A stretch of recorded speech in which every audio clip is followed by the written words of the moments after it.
Hey, what's your favorite treat? One of mine was donuts, especially the light fluffy kind. The sweet, doughy bread glazed with maple or chocolate or even sprinkles. The kind that, when you're hungry enough, can be squeezed into a single bite. I would think about those donuts all day.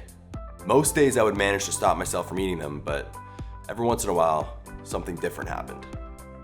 The end of the day came and I plopped down in front of the TV to watch Silver Linings Playbook, one of my favorites. I was wiped. After rationalizing it to myself that I deserved a donut, I lazily grabbed the box instead of taking one. Less mess, I told myself. The donut tasted absolutely amazing.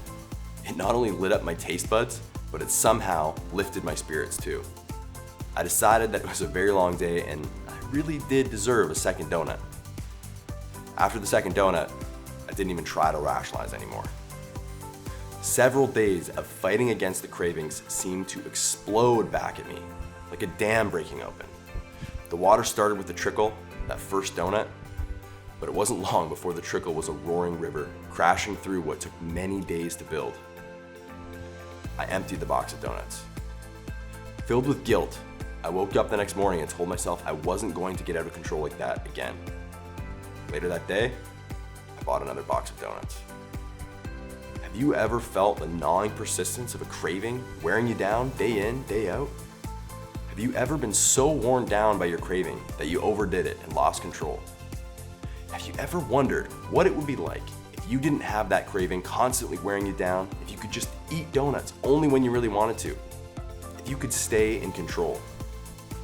Maybe for you it's chips, or popcorn, or chocolate. It doesn't really matter, because it's the same story. Have you ever wondered what it would be like if you didn't have those little slip-ups? Many people realize that those little slip-ups aren't the best for their health. They feel regret. Very few people learn how to get past their food cravings. Most people get stuck.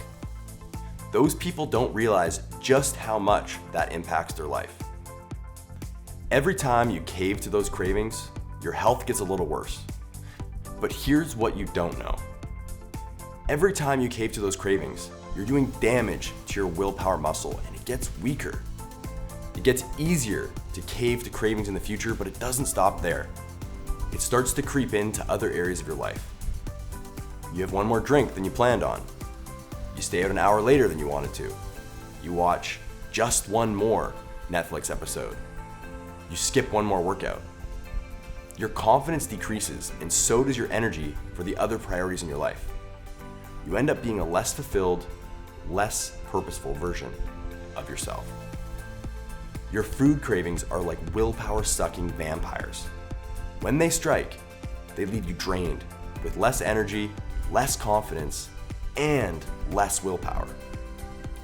Over time, you become a shell of who you were, and a fraction of who you could be. It's easy for this to snowball without you realizing it. If it continues long enough, you could get to the point where you believe something like, it's just the way I am, or it's just my genetics, or it's because of my personality. I just don't have a lot of willpower. That's a load of BS, and I'm not gonna buy it. Deep down, I don't really think you are either. After watching this far, some people will say, oh yeah, that makes total sense. I get it. But they won't change anything, except they'll try harder. No, that's not getting it. The neuropsychological definition of learning requires a change in behavior. Trying harder is what you did last time. It's not learning. It's lazy and it doesn't work. I know because I spent most of my life trying harder and it didn't work. You know it because you still have cravings and you still have slip-ups. But I've got a solution for you. I guarantee you've heard of it, but I'm positive you never thought it could work to help rid you of those willpower-sucking food cravings. Not only will this tool rid you of those little energy suckers, it will reverse the damage to your willpower and discipline and actually help you strengthen your willpower and become more disciplined than you ever have been in your life. You can become that person people secretly admire who seems to always make the right choice. Are you ready for it? Click the link down below. Tune into this free training and learn about a tool you have definitely heard of, but never used this way. See you there.